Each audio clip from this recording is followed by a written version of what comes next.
Maayong adlaw kanatong tanan mga pinangga ko nga mga kaigsunan. Niya kita sa pagtuon sa atong leksyon ining simnaha nga naguluhan a message worth sharing. Sa dili pa kita magpadayon mga kaigsunan, ako mohangyoon sa pag-ampo labing gamhanan ug maluluyon nga Dios nining oras sa o Dios naghangyo mi nga ikaw magahatag kada mo og espesyal nga kaalam nga among gikinahanglan aron kami Ginoo makasabot sa among leksyon ining simana. Amo kining gipangayo man sa ngalan ni Jesus. Amen.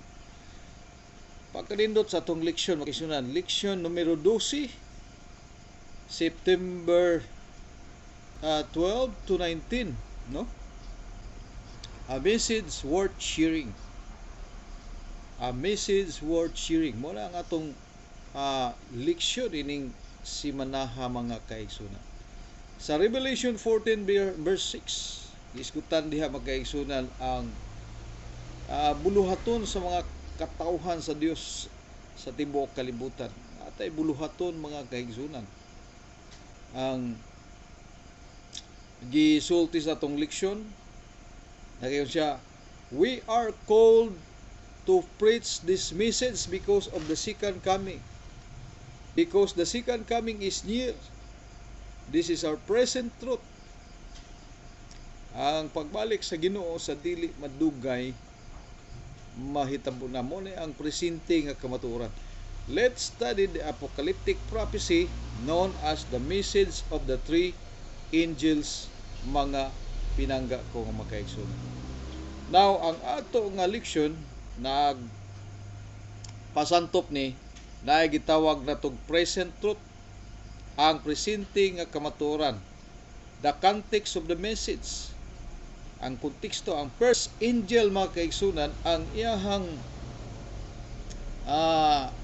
pamalita, naghisgot siya mahitungod sa everlasting gospel, ang walay katapusang balita nga nagingon, fear gave glory, the judgment is come, and also recognizing that God is the Creator.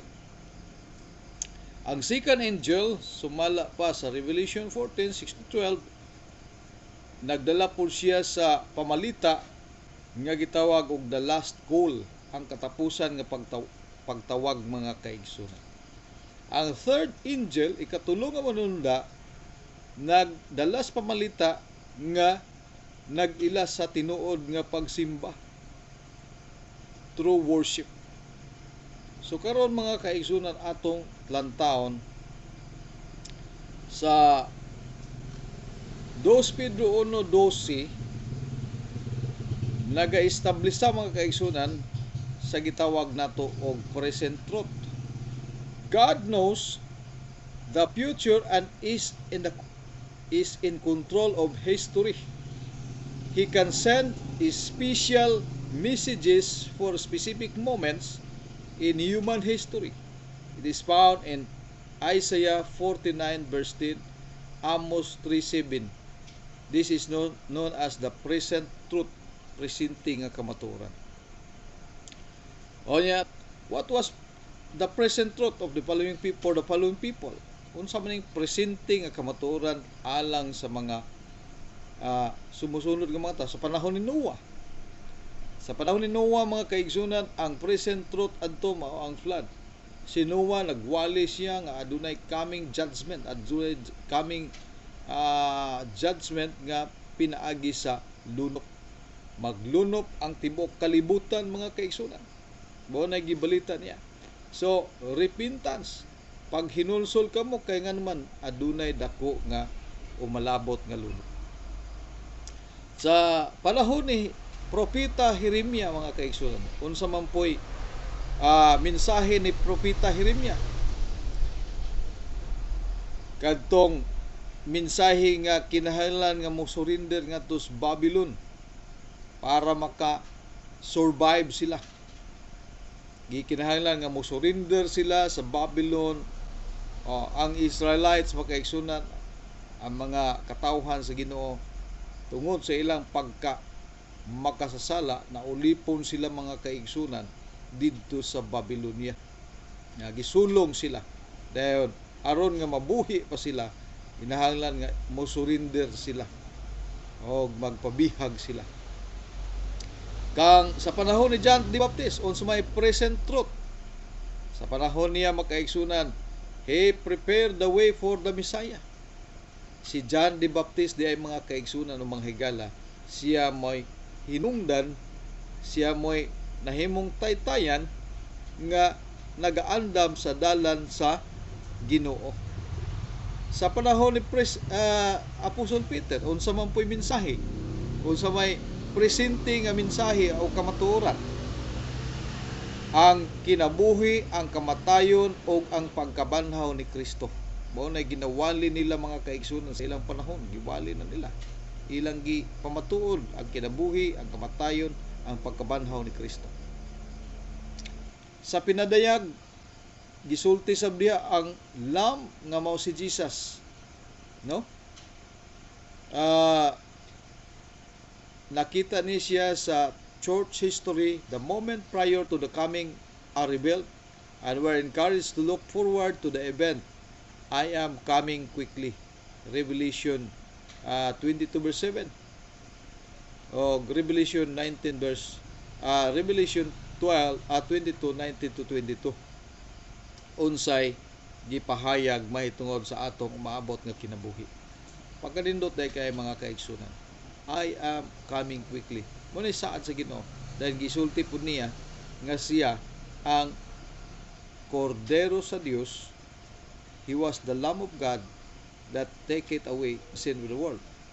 O niya sa chapter 13, having the everlasting gospel to preach to those who dwell on earth, to every nation, tribe, tongue, and people, na ay walay katapusan nga maayong balita nga igawali sa tibuok kalibutan og nagaingon diha makaigsunan sa tanang mga nasod, tribo, sinultian ug katawhan. So adunay maayong walay katapusang maayong balita nga iwali sa tibuok katawhan. Og kana nga maayong balita makaigsunan mao na ang kinabuhi, ang kamatayon ug pagkabanhaw ni Kristo og ang pagtuman sa iyang mga kasuguan. The foundation of the everlasting gospel.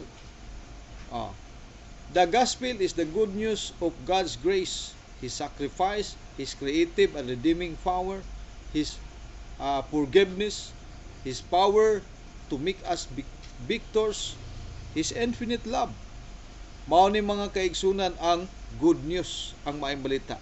Ang grasya, ang sakripisyo ni Kristo, ang iyang pagka maluwason, no? Creative and redeeming power.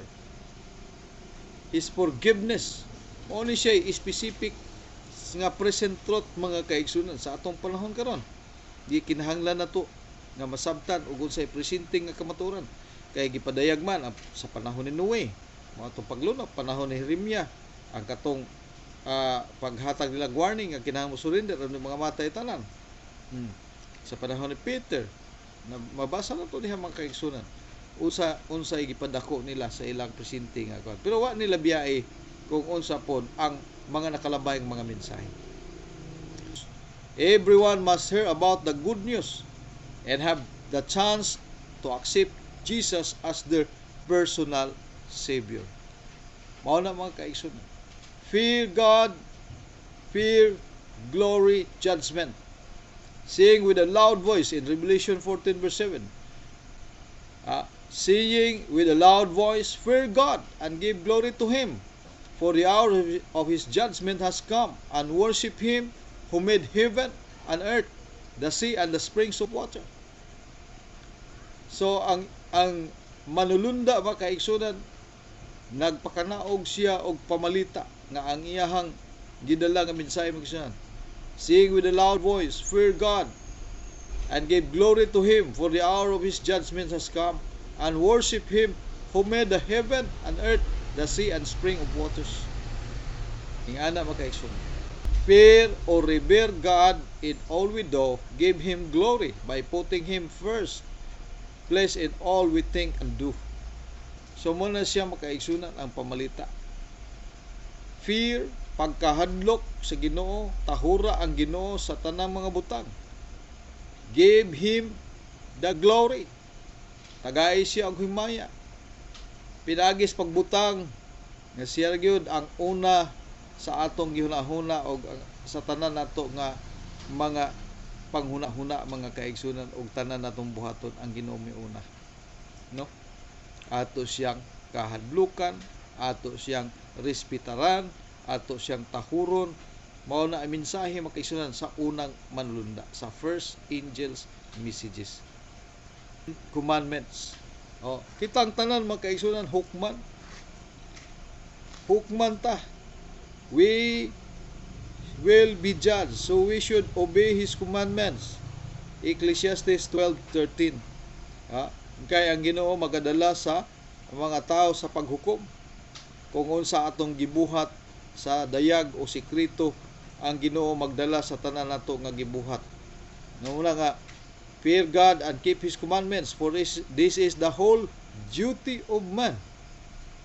Mao ni ang tibuok katungdanan sa tao. Muna nga ang ato nga pagkinabuhi sukdanan makaigsunan, sukdo na pinaagi sa mga balaod sa Dios. Mao nang di pud nato isalikway ang balaod sa Dios.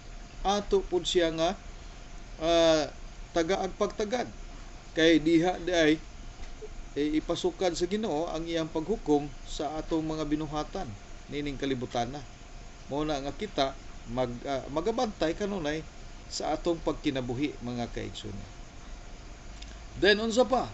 Worship God as the Creator, honoring the fourth commandment. Ato dayang simbahon ang Dios ingon nga magbubuhat. Atong tahuron ang ikaupat ka sugo, and that is Sabbath. In Exodus 20 verse 8 to 11, remember the Sabbath day to keep it holy. 6 days you shall labor and do all your work, but the seventh day is the Sabbath of the Lord thy God. Mao na mga kaigsunan, atong simbahon ang Ginoo nga magbubuhat. Atong tahuron ang ikaupat ka sugo. Mao na nga wa nay sugo, sayop na mga kaigsunan. Ang sugo di gina mawala ngano man tungod kay na maunay ang sugo, mga kaigsunan, ang napulo ka sugo forever na siya. Ningon si Kristo, wala ko mianhis pagbungkag sa kasuguan. Mahanaw pa ang langit ug yuta, ang akong mga sugo magpabilin sa walay katapusan. Mo na mabasa nato sa Mateo 5 verse 17, 18 and 19. No? Nga ang sugo sa Dios dili gid ni siya mawala. There's a relationship between revering God, obeying Him, and the judgment.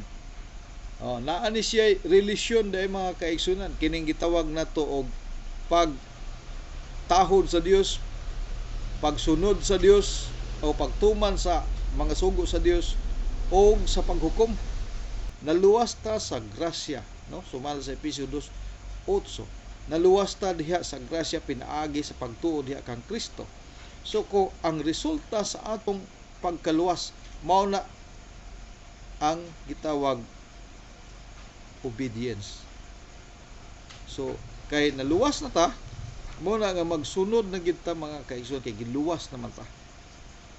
No, ang purpose sa pagpakamatay ni Kristo mao ang pagluwas na to, ang paghugas sa atong mga ang pagpasaylo sa atong mga sala.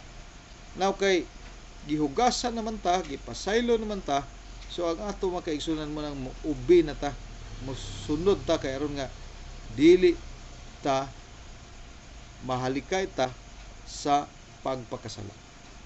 Mao na labing tinuod, mga kaigsunan. Ang last call, ang katapusang tawag, and another angels that fly into heaven and says, Babylon is fallen, that great city, because she has made all nations drink of the wine of the wrath of her fornication. In Revelation 14 verse 8, mabasa na to diha, nga ang angel ngayon, Babylon is fallen, that great city. Ang warning niya mga kaigsunan nga ang Babylon, and we know the Babylon doctrine. Nga ang buot ipasabot sa Babylon is the doctrine of confusion, the doctrine of evil mga kaigsunan. Nga ang tradition o ang Bible mga kaigsunan gisagol, gihalo sila. Unya ang kapasiugdaan ng mga kaigsunan, we know that is the papacy, the Roman Catholic doctrine, that is called Babylon. That is called Babylon. Kaya nga naman, ang iyahang doctrine mga kaigsunan, tradition is above the Bible. So kung mahitabo man nga mag-conflict ang Bible ug ang ilang tradition, ang tradition gud mo prevail mga kaigsunan. And that is Babylon. Nga naman ang Babylon, unsa may natapos Babylon? According to the Bible mga kaigsunan, Babylon means confusion. Confusion, kalibog. Diri sa pagtulunan sa Ginoo mga kaigsunan, ang atong gipadako diri ang pure word of God. Wa nagilain. Kung dili pure word of God ang atong gisunod mga kaigsunan, nagsunod ta og mga balaod sa tao, nagsulod tag balaod sa organization, then kana nga mga balaod labi na kung kana nga mga balaod wala nag sumikad diha sa Bible,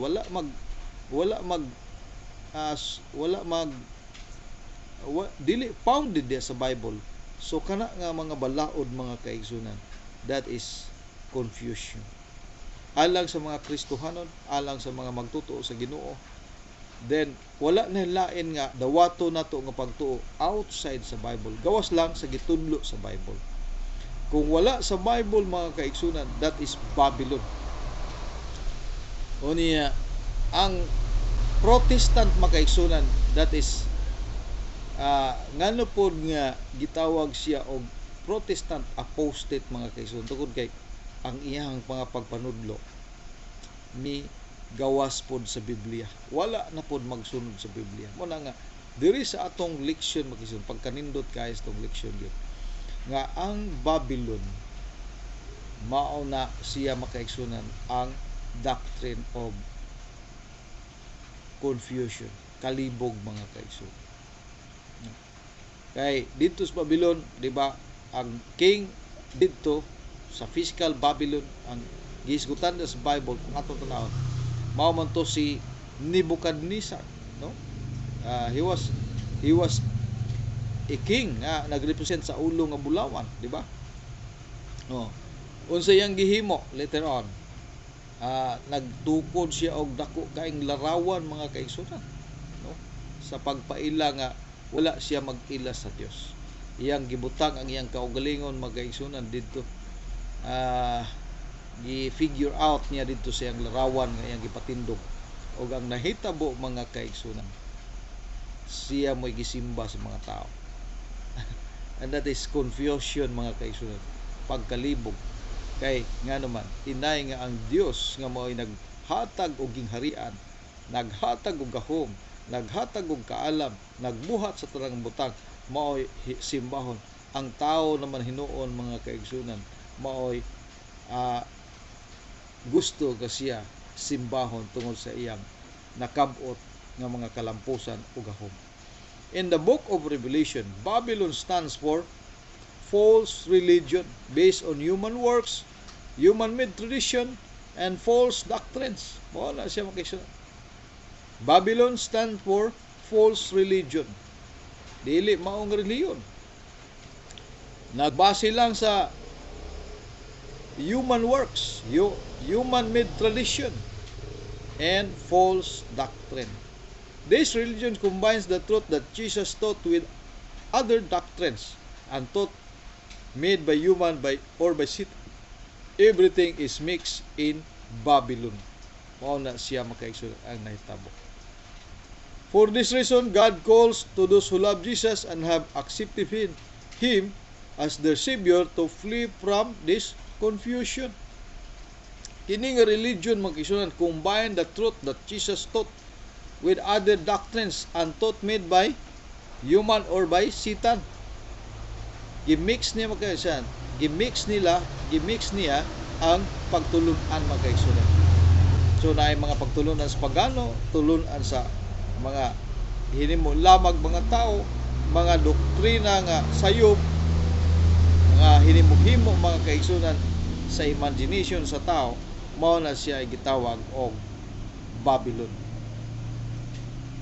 Revelation devotes two full chapter 17 and chapter 18 to the fall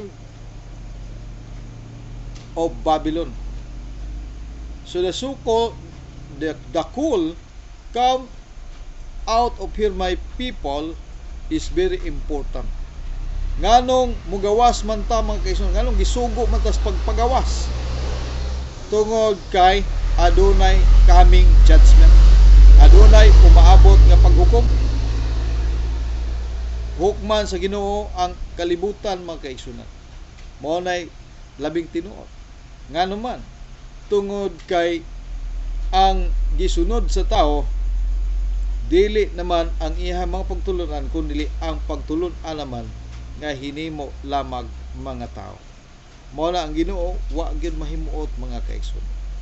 Gusto sa Ginoo ikaw ug ako mogawas diha sa mao nga doktrina, no? Kahoy ipasimba dili na mao magkaigsunan. Ang tinuod nga pagsimba sumala sa Revelation 14:9 to 10. Then the third angels followed and saying with a loud voice, if anyone worship the beast and his image and receive his mark on his forehead or in his hand, he himself shall also drink of the wine of the wrath of God. So matod pa makaigsunan, no, ang ikatulo kay first, second, and third angel. Tulo ka manulunda galupad makaigsunan. Ang unang manulunda nagdalag mensahe, ang ikaduhang manulunda nagdalag mensahe, ang ikatulong manulunda nagdala pud siya mensahe. Ang ikatulong manulunda matud pa niya, if anyone worship the beast and his image and receive his mark on his forehead or in his hand, he himself shall also drink of the wine of the wrath of God. So kisan kinsa nga magasimba sa mapintas nga mananap og sa iyang imahen mga kaigsunan, og mga dawat sa marka diha silang mga angtang og sa ilang mga kamot, sila magainom sa kupa mga kaigsunan sa kasuko sa Dios. Ang Dios magahukom siya niya itong mga tao nga na nagsimba o na nagdawat sa ilang marka sa mananap pintas diya sa ilang mga agtang, sa ilang mga kamot, silang tanan inom sa kaligot-got sa Ginoo. The message of the three angels is progressive, no? Once the gospel has been preached throughout the world, the message is extended with a call to abandon the doctrinal confusion of Babylon. The reaction to those two messages is shown in Revelation 13 to 18. The beast, who is part and head of Babylon, imposes mark. God places his mark on his people. Revelation 14 verse 1. The reaction to those two messages is shown in Revelation 13, 15 to 18. Kini nga best mga kaigsunan, no? Kini gitawag nato og iya na ning ipugos mga kaigsunan ang ihang pagtulunan, ihang mga doktrina. O niya kita nga mga tao mga kaigsunan ato nga iwali, no, nga kinahanglan unsa mogawas ang mga tao diha sa Babylon.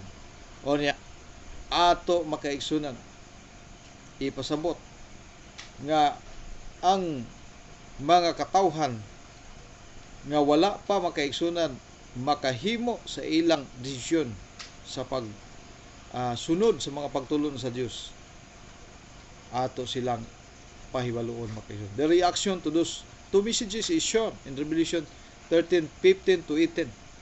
The beast, who is part and head of Babylon, imposes his mark. God places His mark on His people.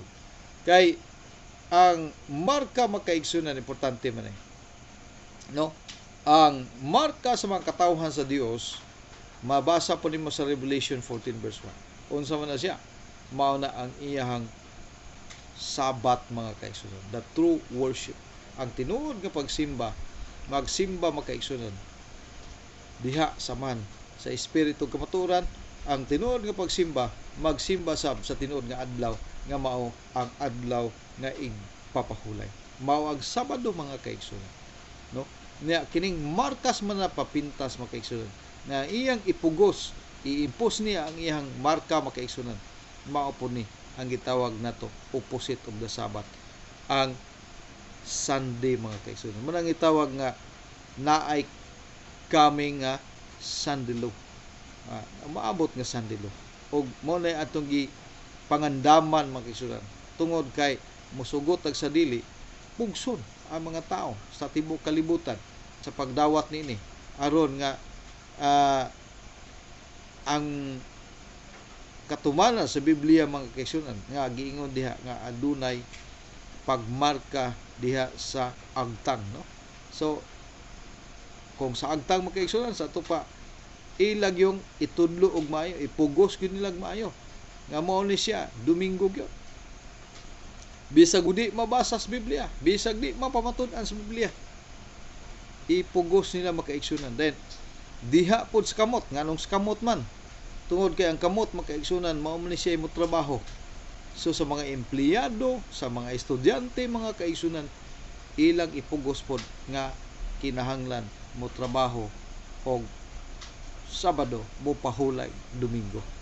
Unya ang kuyaw mga kaigsunan hitabo diha kining katumanan diri sa gisulti sa Revelation nga pugson og ang tao mosilot nato pero dili ta mosilutan sa Ginoo kay nga naman nagsunod ta sa insakto nga adlaw sa pagsimba. Ang pait lang mga kaigsunan ug wa ta magsunod sa tinuod nga adlaw sa pagsimba. Kay kanang Ginoo makaigsunan dili man gina siya malimbungan nato. Kung unsa ang gitudlo sa Ginoo, mao ginay dapat natong sundon. Mao ginay dapat natong sundon. Kung wala na gitudlo sa Ginoo, dili pud na nato sundon. Mao na nga Sabado ang gitudlo sa Ginoo, mao na itong sundon. Ngayon siya, remember the Sabbath day. Wa may laing Sabbath day. 7th day is the Sabbath day. Kung moadto ta makaigsunan sa kalendaryo, moadto ta sa dictionary, moadto ta sa civil code o uban pa diha nga mga pagsuta og kinsa ang asa ang first day, asa ang 7th day, makita madayag ginato makaigsunan nga Saturday is the 7th day. Mao gina siya makaigsunan ang gitawag tinuod nga pagsimba.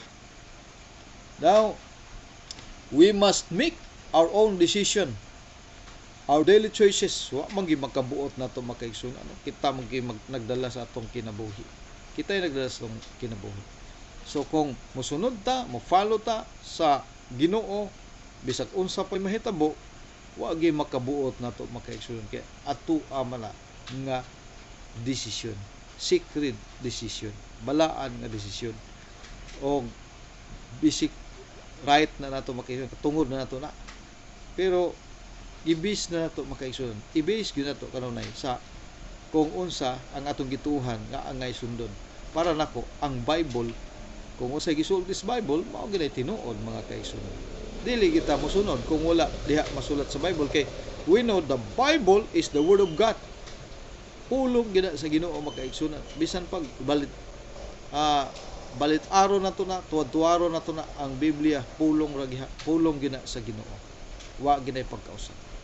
Ang Ginoo nagtawag sa iyang mga katawhan nga mga Israelites kaniadto nga mobarog diha sa kahayag sa kamatuoran. By the mighty cleaver of truth, the messages of the first, second, and third angels, He has separated them from the churches and from the world to bring them into secret nearness to Himself. He has made them the depositories of His law and has committed to them the great truths of prophecy for Christians for this time. The three angels of Revelation 4:10 represent the people who accept the light of God's message and go forth as His agent to sound the warning throughout the length and breadth of the earth. Mao ni mga kaigsoon ang atong leksyon nga pagkanindot yung kayo. No? Ang atong leksyon naghisgot siya messages, ang mensahe mga kaigsunan nga angay nato ipaambit sa mga katawhan sa tibok kalibutan. Igsoon, wala na tay oras ang ato nga panghinaot nga unta ining tinuod nga pagsimba nga gidala sa tulo ka manulunda, mao unta kini, mao ang atong hatagan og dakong pagtagad nga kita magahimo sa pagpasabot sa mga katawhan sa tibuok kalibutan aron sila makapangalagad pod sa insakto nga paagi diha sa atong Ginoo. Ato ning ipaambit ngadto sa mga katawhan. Dili nato ni punggan tungod kay kini nga mensahe magdala sab sa mga katawhan nga makapangandam sila sa dili pa mupadayag ang atong Ginoo. Duha ra gyud tinuod nga pagsimba ug sayop nga pagsimba. Kung mabiktima ta mga kaigsunan, maadto ta didto sa sayop nga pagsimba, mo nagiingnan ta, come out of here my people. Gumawas kamo kaniya mga katawhan ko, aron dili kamo mahiapil sa iyang hampa. Sa panahon ni Noe, naay mensahe ang Ginoo, naay coming flood.